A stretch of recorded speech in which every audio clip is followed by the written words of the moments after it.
प्रिय विद्यार्थियों, इस वीडियो में हम जनसंख्या संसाधनों के संबंध में के विश्लेषण में चर्चा करेंगे। जनसंख्या और संसाधनों आपस में एक समान बराबर की स्थिति होनी चाहिए। इस विषय में हम लोग पूर्व में भी एक वीडियो में जनसंख्या संसाधन प्रदेशों के विषय में चर्चा कर चुके हैं, जिसमें हमने बताया था कि यूएसए प्रकार का प्रदेश, मिस्र प्रकार का प्रदेश, ब्राजील प्रकार का प्रदेश, आरटी प्रकार के प्रदेश के विषय में चर्चा करी थी। ये जो थ्योरी है, ये सिद्धांत है, ये बताता है कि जनसंख्या जो अधिकतम आर्थिक उत्पादकता को संभव करती है, सीमित होती है। किसी देश की वह विशिष्ट जनसंख्या जो अधिकतम प्रति व्यक्ति आय संभव कर सके अनुकूलतम या आदर्श जनसंख्या कहलाती है। जनसंख्या का यह विशेष आकार उस देश की अनुकूलतम जनसंख्या है। इस सिद्धांत के दो प्रमुख मान्यता हैं। देश की जनसंख्या में वृद्धि होने पर भी कुल जनसंख्या तथा कार्यकारी जनसंख्या का पारस्परिक अनुपात अपरिवर्तित रहता है। दोबारा सुन लें, देश की जनसंख्या में वृद्धि होने पर भी कुल जनसंख्या तथा कार्यकारी जनसंख्या का पारस्परिक जो है, कुल जनसंख्या और जो कमर्शियल जनसंख्या है, उसका पारस्परिक अनुपात अपरिवर्तित रहता है, परिवर्तन नहीं होता उसमें। जब जनसंख्या बढ़ती है तो देश प्राकृतिक तथा सांस्कृतिक संसाधन जैसे पूंजी की मात्रा, प्रवृद्धि की अवस्था अपरिवर्तित रहती है। इन दो अभिग्रहतियों के परिणाम स्वरूप यदि प्रति व्यक्ति औसत उत्पादन में परिवर्तन होता है तो प्रति व्यक्ति आय में भी उसी अनुपात में परिवर्तन होता है। कैनन के अनुसार किसी विशेष समय में जब श्रम की मात्रा को एक निश्चित बिंदु तक बढ़ाया जाता है तो उसे जनित प्रतिफल अनुपात से अधिक मात्रा में बढ़ता है। लेकिन यदि श्रम की मात्रा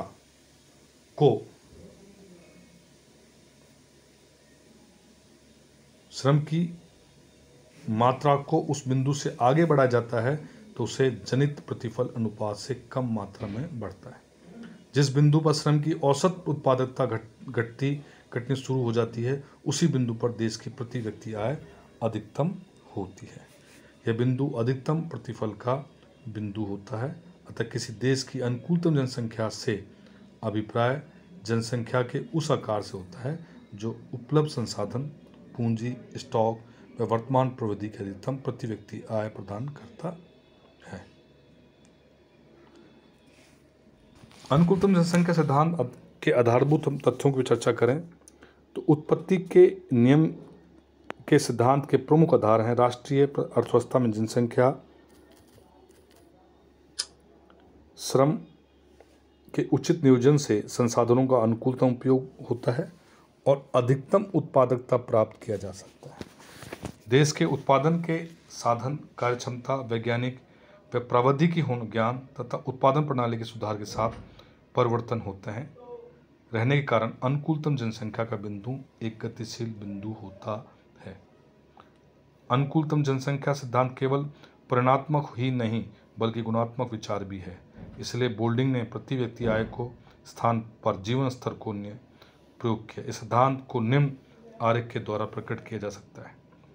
अधिकतम प्रति व्यक्ति आय, अल्प जनसंख्या प्रति व्यक्ति आय यदि कम है तो अल्प जनसंख्या है, प्रति व्यक्ति अति जनसंख्या अधिकतम प्रति व्यक्ति है तो आपकी, यानी कि ऐसा समझें आप कि एक छाते वाला नुमा जो हमारा वक्र है, जब तक जनसंख्या में वृद्धि हुई, प्रत्येक वृद्धि के परिणामस्वरूप प्रति श्रमिक औसत उत्पादन या देश के प्रति व्यक्ति आय में वृद्धि होती है तो जनसंख्या आदर्श या कम होती है तथा प्रत्येक वृद्धि अवांछनीय है।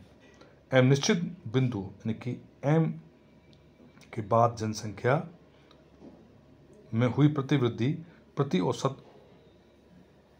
श्रमिक औसत उत्पादन या प्रति व्यक्ति वास्तविक आय कम होने लगती है, जिसे शीर्ष बिंदु एम से जनसंख्या में वृद्धि होने पर प्रति व्यक्ति आय अथवा प्रति श्रमिक औसत उत्पादन में कमी होने लगती है। वही शीर्ष बिंदु आदर्श जनसंख्या को प्रदर्शित करता है। इसमें जनसंख्या अधिक होने पर प्रतिफल ह्रासमान होता है तथा कम होने पर प्रतिफल वृद्धिमान होता है।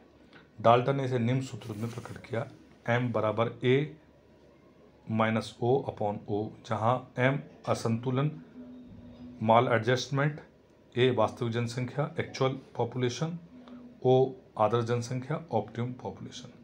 यदि m घनात्मक है तो जनसंख्या होगी और यदि a ऋणात्मक है तो जनसंख्या न्यून होगी। यदि m का मान 0 हो तो आदर्श होगी अथवा न हो तो जनसंख्या अधिक होगी और नहीं कम। डाल्टन ने आदर्श जनसंख्या के प्रति व्यक्ति अधिकतम आय से तथा रॉबिन्स ने प्रति व्यक्ति अधिकतम उत्पादन से निर्धारित किया।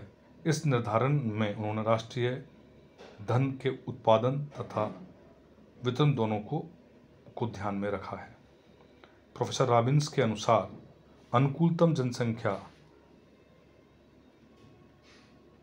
वह होती है जो अधिकतम उत्पादन को संभव बनाती है। इस तरह उन्होंने अनुकूलतम जनसंख्या को धन के उत्पादन तथा उपयोग से जोड़ दिया। प्रिय विद्यार्थियों, अनुकूलतम जनसंख्या किसी भी राष्ट्र के लिए अति आवश्यक है, तभी वो अपने लोगों का भरण पोषण कर सकता है। इस संदर्भ में हम 2 बिंदुओं पर चर्चा करें। किसी भी देश की अनुकूलतम जनसंख्या स्थिर नहीं होती। यदि देश की उत्पादन संसाधनों में संख्यात्मक एवं गुणात्मक परिवर्तन होता है तो अनुकूलतम जनसंख्या के आकार में भी परिवर्तन होता है। दूसरा, अनुकूलतम जनसंख्या की धारणा एक गतिशील धारणा है। प्रदेश की आर्थिक शक्तियां, संसाधन, उत्पादन की मात्रा, प्रविधियां, सामाजिक संरचना आदि परिवर्तनशील रहती हैं।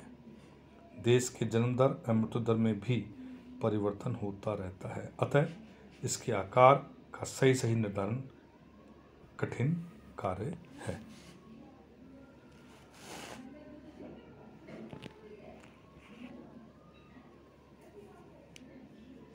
यदि हम इसकी थोड़ा आलोचना भी करें तो हम देखेंगे कि इस सिद्धांत की 2 मूल मान्यताएं यथार्थ नहीं। जैसे देश की किसी तो जनसंख्या स्थिर होती है और न ही संसाधन, पूंजी, मात्रा तथा उत्पादन की प्रविधियां अपरिवर्तित रहती हैं। दूसरी, किसी देश के अनुकूलतम जनसंख्या का अनुमान लगाना कठिन कार्य है, क्योंकि जनसंख्या वृद्धि तथा संसाधन क्षमता का सही आकलन संभव नहीं होता। कई देशों में प्राकृतिक एवं आर्थिक संसाधनों की कमी के बावजूद उच्च जीवन स्तर वाली जनसंख्या निवास करती, जैसे जापान, स्विट्जरलैंड, इजराइल। ये उच्च तकनीकी ज्ञान, विशिष्ट भौगोलिक स्थिति, उच्च उत्पादन तथा व्यापारिक कुशलता के कारण संभव हो पाती है।